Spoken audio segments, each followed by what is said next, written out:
Hello India. क्या आपने कभी सोचा है हमारी जो इन्वायरमेंट खत्म हो रही है उसकी सबसे बड़ी कारण क्या है? इतना सोचने के लिए हमारे पास वक्त ही कहाँ है, मगर कुछ ऐसे बुद्धिमान व्यक्ति हैं जो बताते हैं इसकी सबसे बड़ी कारण है वो है मानव जाति। जी हाँ, हम तुच्छ प्राणी जहाँ जाएं वहाँ सर्वनाश करें। मगर ऑस्ट्रेलियन नेशनल यूनिवर्सिटी के बिल स्टेफन कहते हैं बढ़ती जनसंख्या ही नहीं इसकी सबसे बड़ी कारण है, बल्कि संसाधनों का बढ़ता इस्तेमाल असल चिंता की बात है।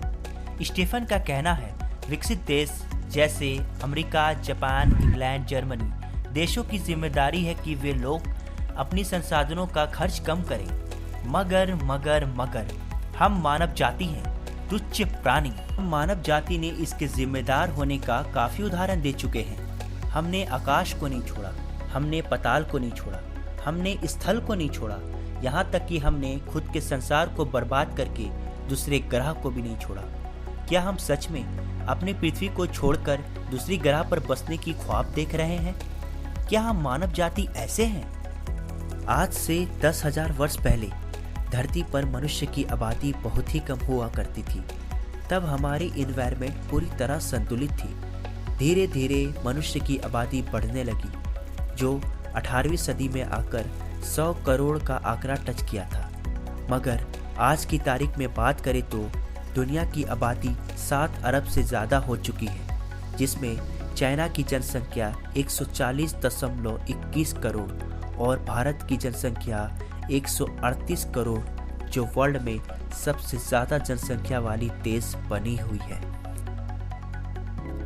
मान लिया हमने ये दो देश जहां सबसे ज्यादा मानव जाति पाए जाते हैं। सपोज दैट अगर दोनों देशों में एक नई धारा लागू हो जाए जिसमें प्रत्येक व्यक्ति को अपनी अपनी पेड़ पौधे लगानी होंगी।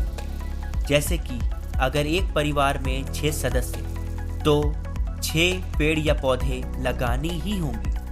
तो इस रूल से भारत और चाइना की जनसंख्या को जोड़ने पर 278.21 करोड़ लोग होंगे, मतलब कि 278.21 करोड़ पेड़। और ये आप भी जानते हैं एक पेड़ 7 लोगों के लिए ऑक्सीजन पैदा करती है। प्रेडिक्शन लगाएं 278.21 गुने 7 1947.47 करोड़ लोगों के लिए प्योर ऑक्सीजन। मगर यह तो हमारी दुनिया है, यहाँ रूल नियम ज़्यादा टिक नहीं पाते तो प्रेडिक्शन क्या ठहरी।